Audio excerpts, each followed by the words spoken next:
Hello বন্ধুরা, আমি সুস্মিতা। নতুন আরও একটা ব্লগ ভিডিওতে সবাইকে স্বাগত জানাই। নতুন আরও একটা দিন তোমাদের সাথে শুরু করলাম। কে কোথা থেকে ভিডিওটা দেখছো এবং কেমন আছো অবশ্যই কিন্তু কমেন্ট করে জানিও। তো ভিডিওটা শুরু করেই একটা কথা হয়তো বলতেই হয় যে সব কিছুর জন্যই কিন্তু হয়তো সময় থাকে, আর যেটা হয় সেটা হয়তো ভালোর জন্যই হয়। যখন সেই জিনিসটা হয় না তখন হয়তো আমাদের মনটা খারাপ হয়, রাগ হয় নিজেদের ওপর, কিন্তু পরে যখন ভালো কিছু হয় তখন মনে হয় যে যা হয় হয়তো ভালোর জন্যই হয়। ঠিক কেন এই কথাটা বললাম, এই যে কন্টেনারটা দেখছেন আর কি, মানে মশলা রাখার, এটা যখন প্রথম অনলাইনে দেখেছিলাম তখন 3টে খোপের দেখেছিলাম। তো তখন বড়মশাইয়ের কাছে আবদার করেছিলাম যে এটা একটা কিনবো। তখন ও আমাকে বারণ করেছিল যে না, কি দরকার, অনেক তো কন্টেনার আছে, অনেক কিছুই আছে, ওগুলোতেই রাখো, এটা কিনতে হবে না। সেই সময়ের জন্য একটু রাগ হয়েছিল, একটু মন খারাপ হয়েছিল, কিন্তু পরে যখন আরও 1-2 মাস পরে যখন দেখলাম তখন দেখলাম ওই 3টের জায়গায় এই 6টা দেওয়া এই কন্টেনারগুলো উঠেছে। তখন দেখলাম যে বেশ ভালোই হয়েছে। তো তখন বললো হ্যাঁ ঠিক আছে, কিনতেই পারো। ঠিক সেই রকমই, কারণ আমি খুব একটা রান্নাতে খুব একটা গুঁড়ো মশলা কিছু ব্যবহার করি না, সেটা গরম মশলাই হোক বা কোনো কিছুই হোক।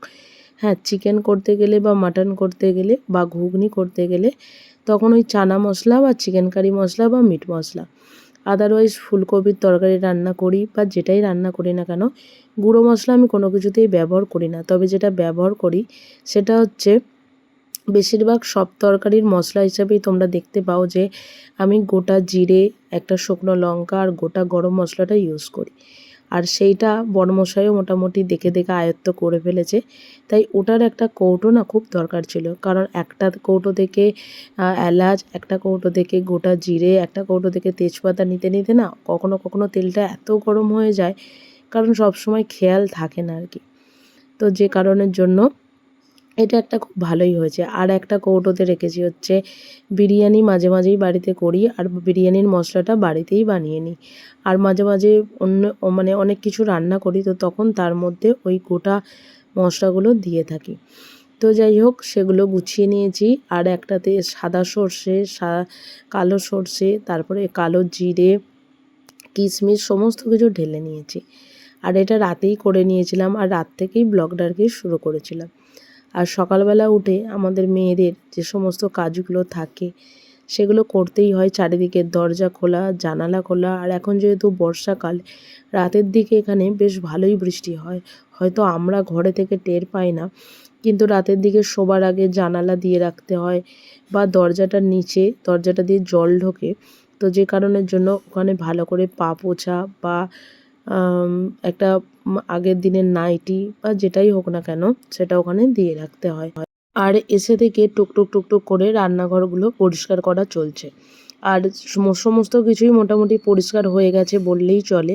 খালি পরিষ্কার হয়নি এই নিচের জায়গাগুলো, এগুলোতে হয়তো খুব আলেকালে দরকার পড়ে, কিন্তু খুব আলেকালে দরকার পড়লেও আমি 15 দিন অন্তর বা 20 দিন অন্তর অনেক ব্লগেই বলেছি এই জায়গাগুলোতে আমি পরিষ্কার করি। কারণ যতই পরিষ্কার করা হোক না কেন, ওগুলো যে ছোট ছোট মাকড়সা, সেগুলো মানে মাকড়সা নয়, ছোট ছোট মাকড়সা তো অবশ্যই, ছোট ছোট আরশোলা, সেগুলো জানতাম না। আমি হয়তো ভাবতাম যে কাঠের কোনো একটা পোকা বা কোনো কিছু, কিন্তু পরে দেখলাম বা পরে বুঝলাম যে ওগুলো হচ্ছে ছোট ছোট আরশোলা। কোথা থেকে আসে তাও বলতে পারবো না, কিন্তু নর্মাল সময় কিন্তু চোখে দেখতে পাওয়া যায় না, বা বড় আরশোলাও কিন্তু খুব একটা দেখতে পাওয়া যায় না এই বাড়িটাতে, কিন্তু ছোটোগুলো দেখতে পাওয়া যায়। তো তাই জন্য বাড়ি থেকে এসেই এই জায়গাটাকে পরিষ্কার করি, কারণ এই কাচের জিনিসগুলো যখন ভিডিও বানাই বা যখন কোনো কিছু রান্না করি বা বাড়িতে যখন কেউ আসে, তখনই এখান থেকে এই কাচের গ্লাস, কাচের বেশি থালা বাসন যখন প্রয়োজন পড়ে, তো তখন এগুলোকে বার করি। এই যে দেখুন, সুন্দর করে নিচটা আর ওপরটা গোছানো হয়ে গেছে। একটু জায়গাগুলোকে চেঞ্জ করেছি, আর এই দিকটাতে আটা, চাল, মুড়ি এই সমস্ত কিছুই রাখা থাকে আর কি, তো এগুলোকেও পরিষ্কার করে নিয়েছি। তো সমস্ত কিছু পরিষ্কার পরিচ্ছন্ন করে এবার পালা হচ্ছে ঘর ঝাঁট দেওয়া আর মোছা। আর এই জিনিসটাও খুব ভালোই হয়েছে, তবে এই জিনিসটার জন্য একটা জিনিস অর্ডার দিয়েছি, সেটা এখনও পর্যন্ত এসে পৌঁছয়নি, আর হয়তো এসে পৌঁছাবেও না। তো ওটা মনে হচ্ছে অফলাইনেই কিনতে হবে। তো যখন আসবে, যখন গোছাবো সুন্দর করে, তখন তোমাদের সাথে সেই ভিডিওটা শেয়ার করব। তো রান্নাঘর ওদিকে মোটামুটি আমার গোছানো হয়েই গেছে, আর এদিকে এবার এসেছি হচ্ছে বিছানাটা গোছাতে। কারণ সমস্ত কিছু কাজ কমপ্লিট করে তবেই ঘর ঝাঁট দেওয়া বা ঘর মোছার কাজটাতে হাত দেবো। তবে 2-3 দিন ধরে শরীরটা একদম ভালো নেই, তাই ভিডিও এডিট করেও যে ভয়েস ওভার দেবো সেটা আর কি হয়ে উঠছে না।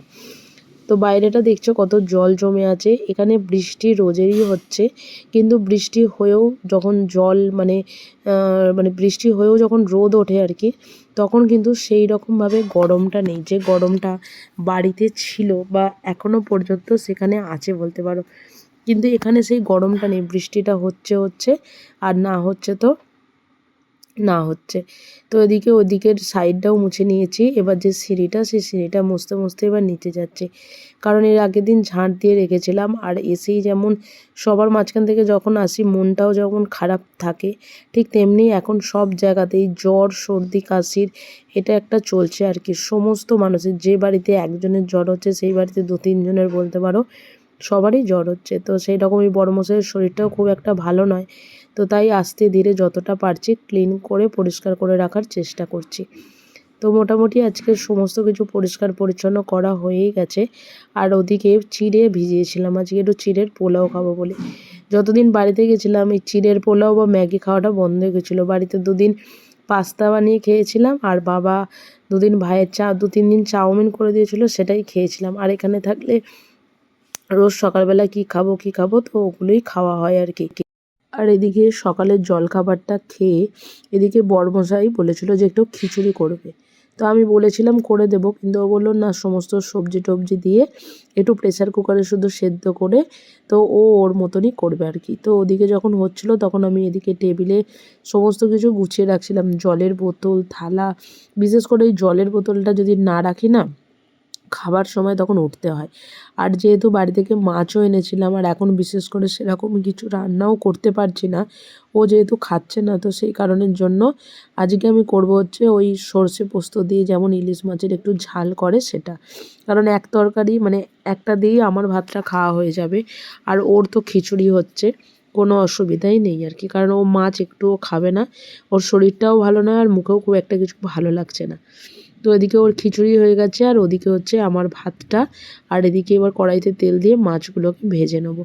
যখন কাটিয়ারে ছিলাম তখন প্রচুর ইলিশ মাছ খাওয়া হতো, কারণ ওখানকার বাজারে পাওয়া যেত। আর এখানকার বাজারে একদমই রুই কাতলা এসব ছাড়া একদমই কোনো মাছ এইভাবে পাওয়াও যায় না।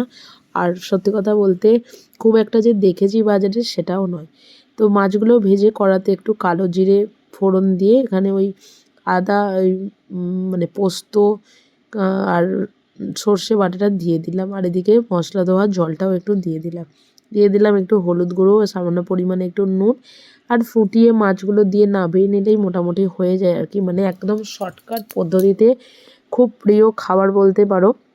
আমার তো ভীষণ ভালো লাগে।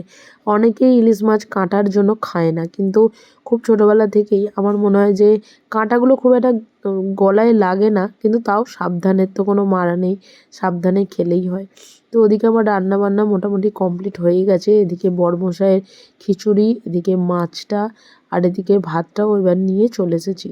আর সেরকম কিছু করারই নেই, এই যে ও ওখানে খেতে বসে গেছে মোবাইল দেখতে দেখতে। আর এদিকে আমার একটা ছোট্ট ভিডিও বানানোর ছিল, সেই ভিডিওটা বানিয়ে আমিও এদিকে খেতে বসে গেছিলাম। তো খাওয়া দাওয়া সেরে এদিকে রান্নাঘরটা পরিষ্কার করে নিচ্ছি। তো মোটামুটি পরিষ্কার হয়েই আছে, কারণ বেশ অনেকখানি রান্না বান্না মানে সবজি টবজি কাটলে বা তরি তরকারি করলে তখন রান্নাঘরটা একটু বেশি নোংরা হয়, কিন্তু সেরকম হয়নি। আর এই যে এই দিকটা দেখছেন, এই দিকটা আমাদের হচ্ছে ওয়াশ এরিয়া। এখানে মোটামুটি বাড়ির ধরনগুলো অনেক ব্লগেই বলেছি একটু অন্য রকম আর কি। তো ওদের একটা ওয়াশ এরিয়া আছে যেখানে মানুষ বসে বাসন মাজবে, আমাদের যেটাকে বলা হয় বাংলা ভাষায় কলতলা যেটাকে বলা হয়, তো এদেরও সেম ওরকমই, বাট এদেরটা হচ্ছে ঘরের ভেতরে, আর আমাদের কলতলা থাকে হচ্ছে বাড়ির বাইরে।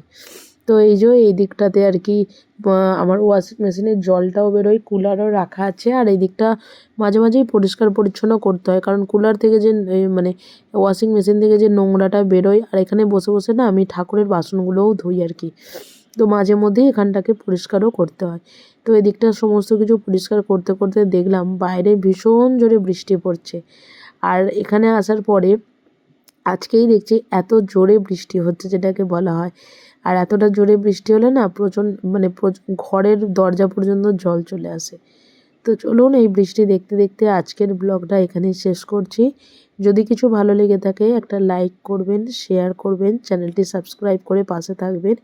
দেখা হবে নতুন আরও একটা ব্লগ ভিডিওতে, নতুন আরও একটা দিনের সঙ্গে খুব তাড়াতাড়ি। সুস্থ থাকবেন, ভালো থাকবেন, দেখা হবে আরও একটা নতুন দিনের সঙ্গে। টাটা।